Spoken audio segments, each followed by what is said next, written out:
You know that moment when a brand stops just following a trend and decides to change the direction of the industry?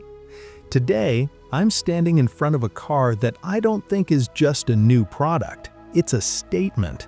It's proof that Mercedes is no longer dabbling in the electric world. They've entered a serious phase.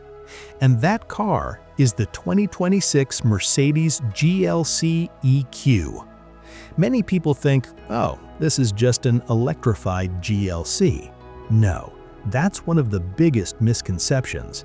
Because the GLC EQ isn't a convertible. It's not a gasoline platform with a battery pack. It was built from the ground up as a pure EV with the latest generation 800-volt architecture. And that's where the change begins. When I first saw it, the aura it gave off wasn't experimental, it was mature. The design was bold but not shouty. The closed grille with its 3-star motif blended with the wide-spanning LED signature. The daytime lighting rights were sharp, modern, and felt like an evolution of the EQE and EQS, but with more SUV proportions. The most interesting thing, the drag coefficient is remarkably low for a midsize SUV. The roofline slopes slightly, but without sacrificing headroom. The 19 to 21-inch aerodynamic wheels are designed not just for style, but to reduce air turbulence.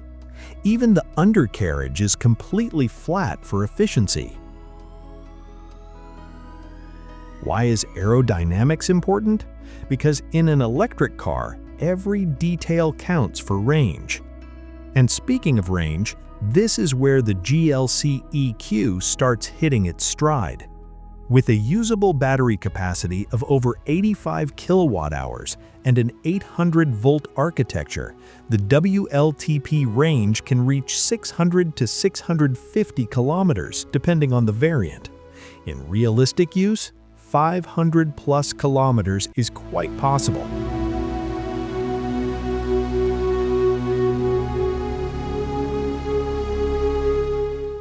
And it's not just about distance, it's also about charging quickly. Because it's 800 volts, DC fast charging can reach over 250 kilowatts. This means going from 10% to 80% can be completed in around 20 to 25 minutes on an ultra-fast charger. That's no longer a long wait, it's just a quick lunch break. Now let's talk about performance. The single-motor rear-drive variant is sufficient for daily use, with an output of around 280 to 300 horsepower. The torque is instantaneous, around 500 Newton-meters or more, available as soon as you touch the pedal. But the dual-motor 4MATIC variant, that's where the real character comes out. It can reach over 400 horsepower with over 700 Newton-meters of torque. 0 to 100 kilometers per hour in around 4.5 seconds for a family SUV. Silent, no drama, just a smooth thrust that feels like a giant magnet pulling you forward. What makes the difference isn't just the numbers, it's how the power is delivered. The weight distribution is almost 50-50. The battery is placed low, lowering the center of gravity than the petrol GLC. Body roll is much more controlled. Steering feels precise, not floating. The latest generation Airmatic adaptive suspension really works smartly. In comfort mode, the car feels like it's floating. In sport mode, the damping tightens without making the cabin harsh. And because there's no engine vibration, everything feels more refined.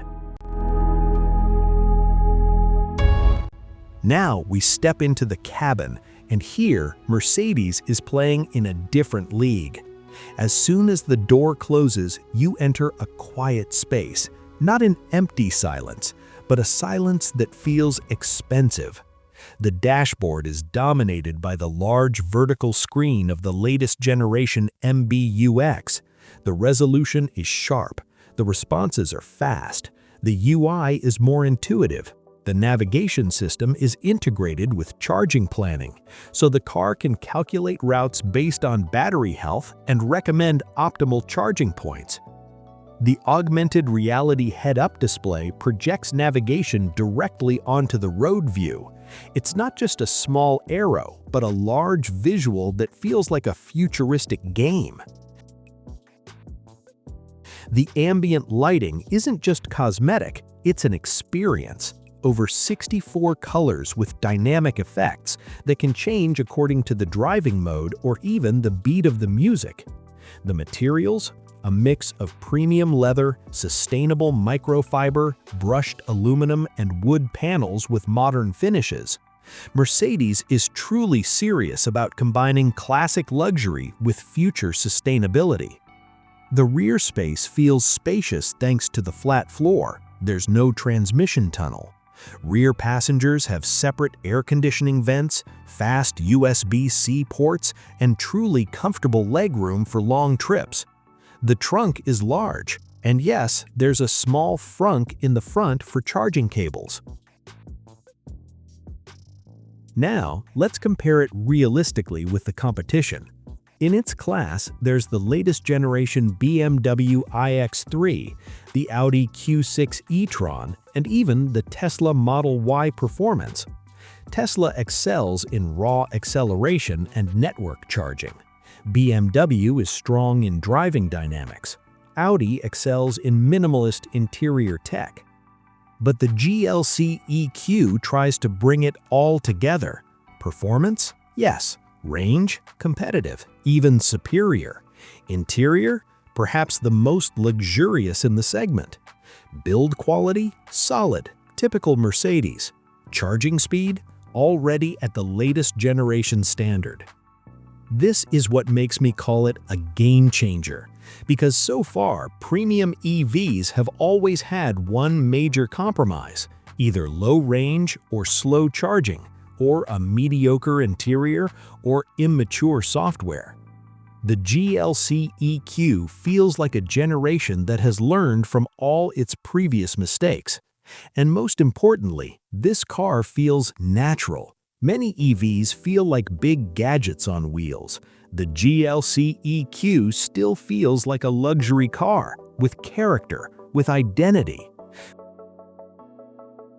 If this is where Mercedes' future is headed, then the premium automotive world won't be about cylinders and exhausts. It'll be about software, batteries, efficiency, and experience. And frankly, after experiencing this car, I started to wonder, do we still need combustion engines in this segment? Or is this the beginning of the end of an era?